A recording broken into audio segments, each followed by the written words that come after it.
ay pagbasa sa Filipino. Okay, kahapon English, ngayon naman ay mga Filipino words. Okay, simulan natin sa pagbigkas ng mga pantig o syllables.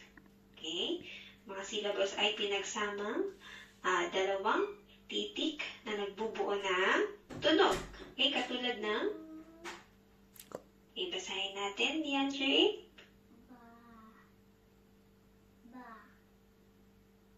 Okay, ito naman.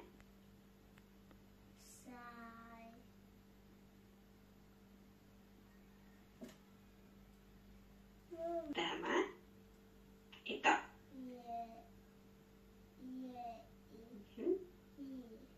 Okay.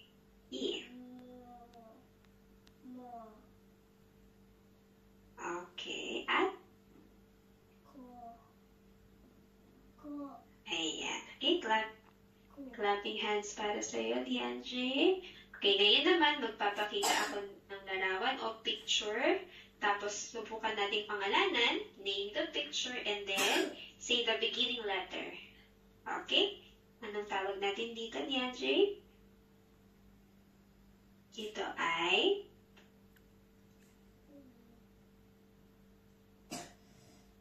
sa kanya natin nakuha ang itlog. Anong tawag natin sa kanya?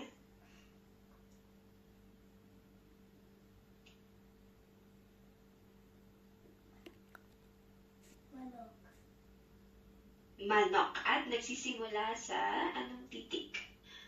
Manok. Beginning letter is? Okay.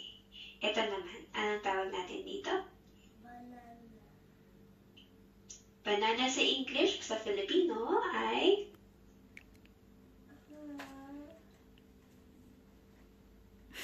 Sa English, banana. Sa Filipino, tama. Ito.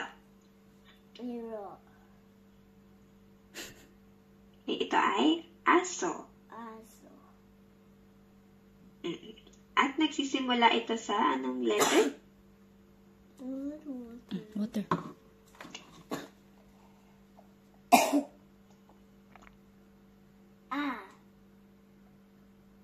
Okay, tama. Okay, clapping hands. Ngayon naman ay magbabasa ka ng mga sight words o karaniwang salita na nababasa natin sa mga kwento o libro. Okay, simulan natin.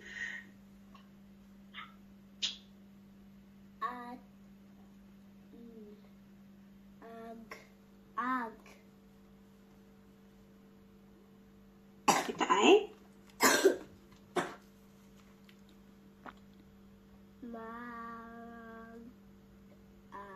Mag. Okay, ito naman.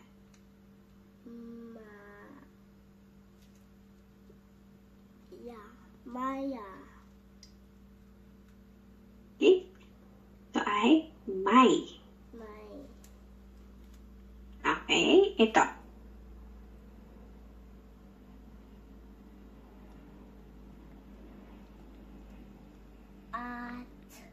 At. Oh, tama. At?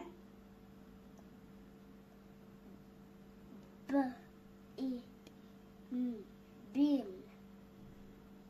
Okay, tama. Okay, ngayon naman ay huhugot tayo ng mga salita na pinag-aralan natin noong ng mga nakaraang lesson. Okay? Ang salitang ito ay?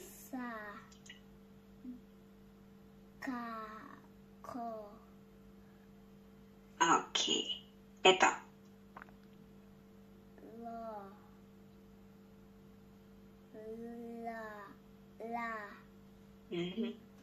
Okay. Ito naman. Okay.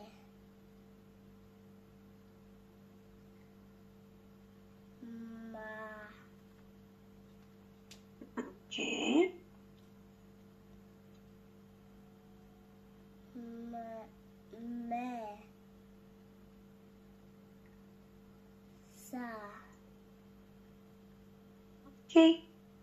Ayan. Sige, subukan naman natin ngayon basahin ang parirala o phrases. Ito yung mga pinagsama-samang mga salita katulad nito.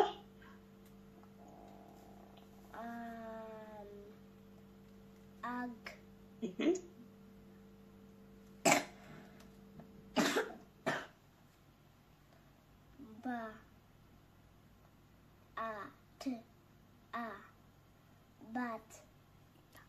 Lak. Basa. Look at you. Ba. Ba.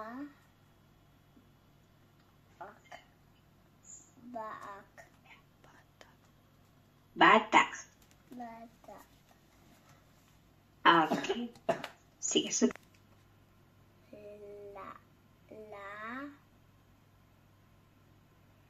Ro. Ang.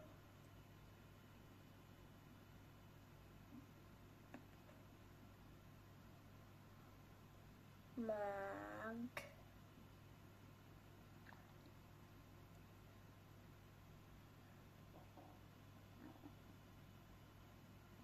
Da.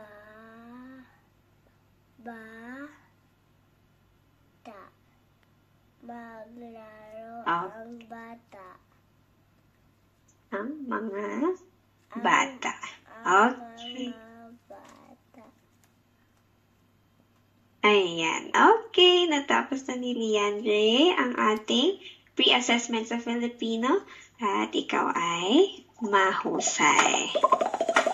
Okay.